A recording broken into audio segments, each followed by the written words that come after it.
Certaines personnes ne restent pas bloquées parce qu'elles ne savent pas quoi faire. Elles restent bloquées parce qu'elles ont appris à attendre.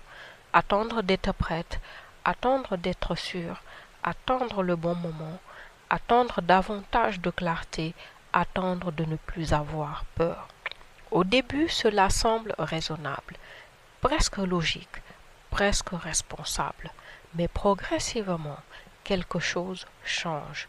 L'attente cesse d'être une phase temporaire, elle devient une manière de fonctionner. Et à force d'attendre, ces personnes finissent par vivre dans la préparation permanente d'une vie qui ne commence jamais vraiment.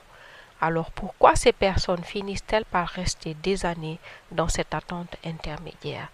Comment l'attente finit-elle par devenir une structure psychologique et gouverner notre vie entière à notre insu? Et si le problème n'était pas seulement ce que nous attendons, mais le fait même d'attendre, c'est ce que nous allons explorer aujourd'hui.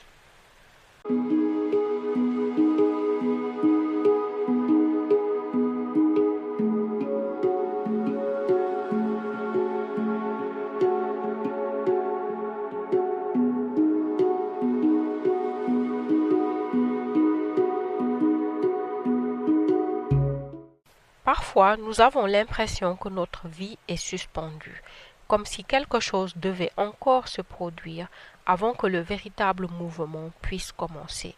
Une opportunité, une certitude, un meilleur moment, plus d'énergie, plus de confiance, plus de clarté. Alors nous attendons, et pendant ce temps, rien ne change vraiment. Ce mécanisme est extrêmement fréquent, et pourtant, il reste souvent invisible, parce qu'au départ, attendre paraît sain, prudent, responsable même. Plusieurs questions importantes apparaissent dès lors. Que se passe-t-il lorsque l'attente cesse d'être ponctuelle et devient progressivement une manière de vivre? Pourquoi plus on attend, plus il devient difficile d'agir? Il nous faut d'abord comprendre une chose importante. L'attente n'est pas forcément un problème au départ. Parfois, attendre est même nécessaire. Vous voulez réfléchir, observer, comprendre, laisser mûrir une décision. Vous voulez éviter une erreur inutile. Alors vous vous dites, je vais attendre encore un peu.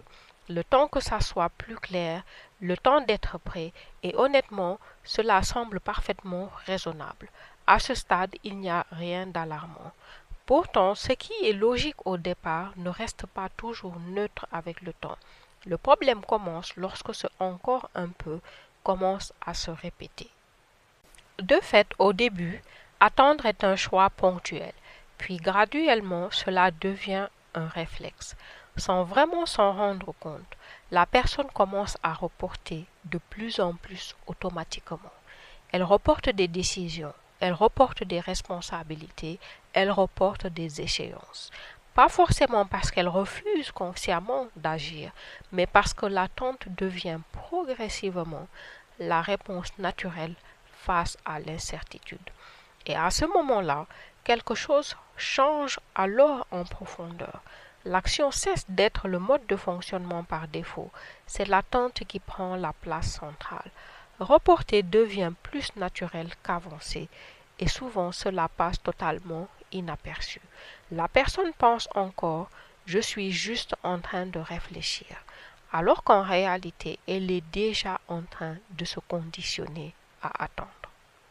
Pour comprendre ce qui se passe ici, il nous faut regarder quelque chose de très simple, le mode d'apprentissage du cerveau. Le cerveau apprend par association.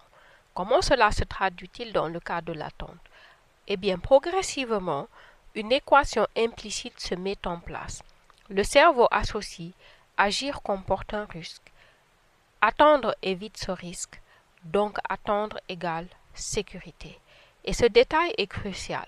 C'est à partir de là que l'attente commence à produire un soulagement immédiat. Et ce soulagement renforce le comportement. Chaque fois que la personne attend, elle ressent une baisse immédiate de tension. Chaque fois que la personne reporte une décision difficile, elle réduit momentanément la tension intérieure. Le cerveau enregistre donc attendre protège, et ce qui protège, le cerveau veut le répéter. Donc l'attente se renforce encore et encore. Et plus ce mécanisme se répète, plus il se stabilise jusqu'à devenir une structure automatique. Ce qui donc était au départ une prudence ponctuelle devient progressivement une structure psychologique. C'est ici que le phénomène devient plus profond. À force d'attendre, ce n'est plus seulement le comportement qui change, c'est le rapport à l'action lui-même. La personne ne change pas seulement ses habitudes, elle modifie progressivement son rapport même à l'action. Agir commence à paraître plus risqué, plus lourd, plus difficile, plus menaçant. Et inversement, attendre paraît de plus en plus naturel, jusqu'à ce qu'un renversement silencieux se produise. La personne ne sait plus vraiment avancer sans garantie. Elle attend d'être certaine, elle attend de ne plus avoir peur, d'avoir confiance, d'être prête. Elle attend que tout soit aligné. La personne ne cherche plus à agir sans être sûre. Elle cherche à être sûre avant d'agir. Mais ces conditions parfaites arrivent très rarement. Pendant ce temps, la capacité d'agir continue de s'affaiblir et c'est là que le système se referme doucement. À un certain stade, il n'y a même plus de décision consciente. La personne ne se dit plus consciemment « je choisis d'attendre ». Elle commence plutôt à vivre comme quelqu'un qui n'agit pas encore. Et cette nuance est importante et énorme, parce que dans le premier cas, il reste une action consciente. Dans le second, l'attente devient intégrée à l'identité psychologique. On passe donc d'un comportement à une identité. Et à partir de là, tout devient plus lent, plus flou, plus différé. La personne vit alors dans une forme de transition permanente. Elle se projette continuellement dans une future version d'elle-même, une future décision, une future vie. Sa vie devient une succession de futurs. Plus tard, quand je serai prêt, quand ce sera le bon moment. Cependant, ce moment cible recule continuellement et sa vie reste toujours légèrement dans le plus tard. C'est ainsi que certaines personnes finissent par passer des années dans une préparation permanente. À ce point précis, un autre problème apparaît.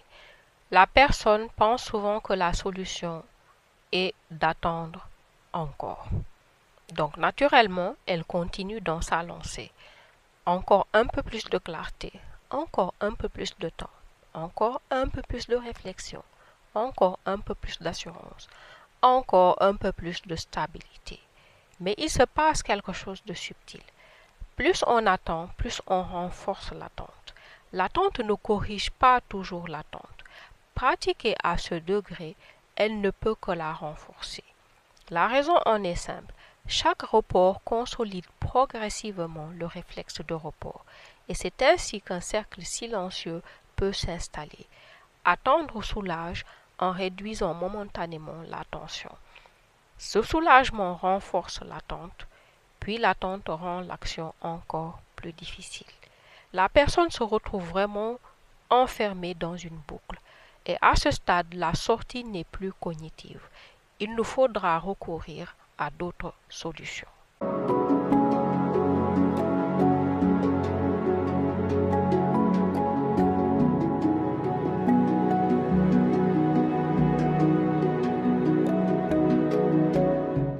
Pour sortir de la boucle cognitive de l'attente permanente, il y a un premier postulat essentiel à intégrer, celui que l'action ne vient pas toujours après la certitude.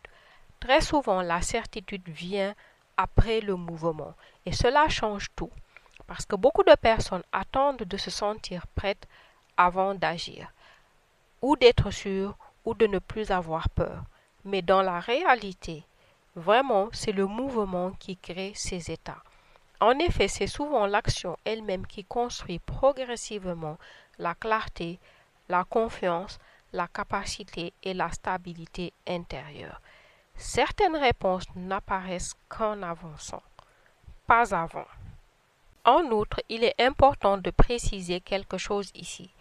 Sortir de l'attente ne signifie pas devenir impulsif, agir dans tous les sens, tout changer d'un coup ou prendre des décisions extrêmes. Non. Le problème n'est pas la prudence. Le problème, c'est la prudence sans mouvement. C'est-à-dire lorsque la prudence devient une immobilité chronique. Très souvent, le changement réel commence par des mouvements extrêmement simples, des actions à portée de main. Par exemple, un appel, une conversation, une décision mineure, une action imparfaite, un premier déplacement. Parce qu'au fond, ce qui casse le mécanisme de l'attente, ce n'est pas forcément une grande révolution. C'est le retour progressif du mouvement. Et ce n'est jamais spectaculaire au début, mais c'est suffisant pour interrompre le cycle. C'est par là qu'il est préférable de commencer. En résumé, attendre n'est pas toujours une stratégie consciente. Ce n'est qu'avec le temps que cela peut devenir une habitude, une manière de fonctionner, puis une manière de s'adapter à la vie. Et à partir du moment où l'attente remplace systématiquement l'action, quelque chose commence à se figer intérieurement. Car une vie ne se construit pas dans l'attente permanente d'un moment idéal. Elle se construit dans notre capacité à transformer ce moment imparfait en mouvement réel. Et peut-être que la vraie question n'est plus qu'est-ce que j'attends exactement, mais plutôt depuis combien de temps suis-je en train d'attendre ma propre vie. Voilà, ce sera tout pour aujourd'hui les amis. Dites-nous ce que vous avez pensé des pistes que nous avons explorées dans cet épisode. Et si certaines idées de cet épisode résonnent avec votre expérience, vous pouvez les partager en commentaire bien sûr. Ils seront vraiment les bienvenus. Beaucoup de futurs épisodes de cette chaîne viendront aussi des questions que vous traversez réellement. Je vous invite donc à les proposer en commentaire. Et enfin, si ces réflexions vous aident à clarifier certaines choses dans votre vie, pensez à suivre la chaîne pour les prochaines vidéos. Je vous retrouve au prochain épisode. C'était Sophia. Merci de votre attention.